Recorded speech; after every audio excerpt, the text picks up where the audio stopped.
Hello everyone, today we are going to learn about the concept of energy. Have you ever wondered what makes things move or change? Well, it all boils down to something called energy. An object having the capability to do work is said to possess energy. Hence, the energy of an object is defined as its capacity of doing work.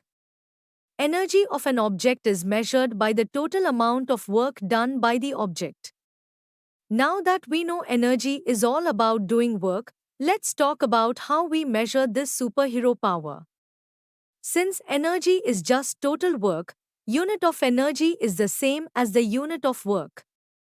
So, SI unit of energy will be joule, J. Energy too has magnitude only. Energy has many forms. Some important forms of energy are mechanical energy, heat energy, electrical energy, light energy, chemical energy, nuclear energy, etc. Let's zoom in on one particular form of energy, mechanical energy. Mechanical energy is like the all-rounder in a cricket team, capable of batting and bowling.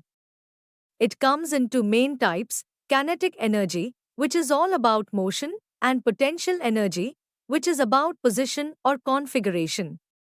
Think of kinetic energy as the energy you have when running, and potential energy as the energy stored in a bow before shooting an arrow.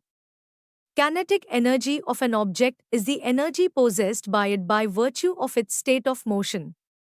For an object of mass m and having a speed v, the kinetic energy is given by E equals half mv square, where E is the kinetic energy, m is the mass of the object, v is the velocity of the object.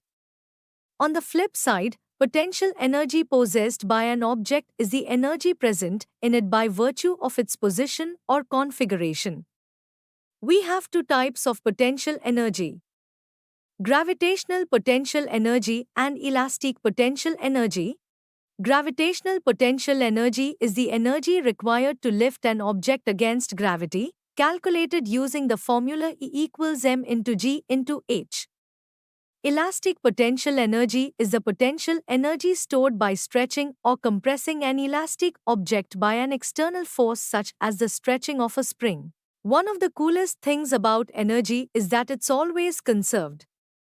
Let us study the law of conservation of energy. According to the law of conservation, transformation of energy, we can neither create nor destroy energy. Energy can change forms while the total energy remains constant due to the law of conservation of energy, a fundamental law of nature. In free fall, gravitational potential energy is converted to kinetic energy, with their sum remaining constant throughout. To thoroughly understand this law, we must think of an example. Here's a description of the pendulum at different positions. At point A, the pendulum has potential energy. At point B, potential energy converts to kinetic energy. At point C, kinetic energy changes back to potential energy. This cycle of energy transformation showcases the law of conservation of energy in a simple yet powerful way. While energy is all about the capacity to do work, power is about how quickly this work is done. The rate of doing work or the rate of transfer of energy is known as the power. Power means speed with which a machine does work or the speed at which a machine supplies energy. SI unit of power is a watt. Power is said to be 1 watt, if the rate of doing work is joule per second. This is why light bulbs have wattage ratings. It tells us how much energy they use over time.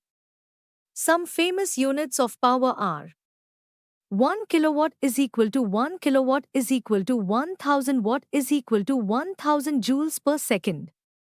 1 megawatt is equal to 1 megawatt is equal to 10 power 6 watt, which is equal to 10 power 6 joules per second.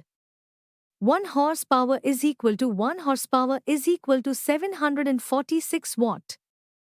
The concept of average power. If the power of a person machine varies with time, then his average power may be obtained by dividing the total energy consumed or total work done by the total time taken.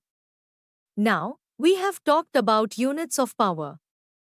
But you might see another unit used to measure electrical power. This is a commercial unit of power.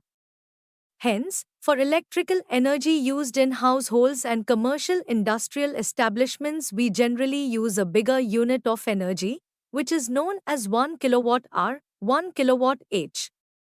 1 kWh is the total energy consumed in 1 hour at the rate of 1 kilowatt. Understanding these units helps us manage and reduce our energy consumption, making our homes more energy efficient and environmentally friendly. Conclusion: we have learnt about the concepts of energy and power. We also understood how these concepts relate to our life. We hope that you have understood the topic. You can now study chapter notes, watch video lectures and solve MCQ tests of this chapter on Edurif to ensure you score well in your school exams. And that's not all. You also get amazing courses for maths, science, English, Hindi, and much more for class 9. Thank you.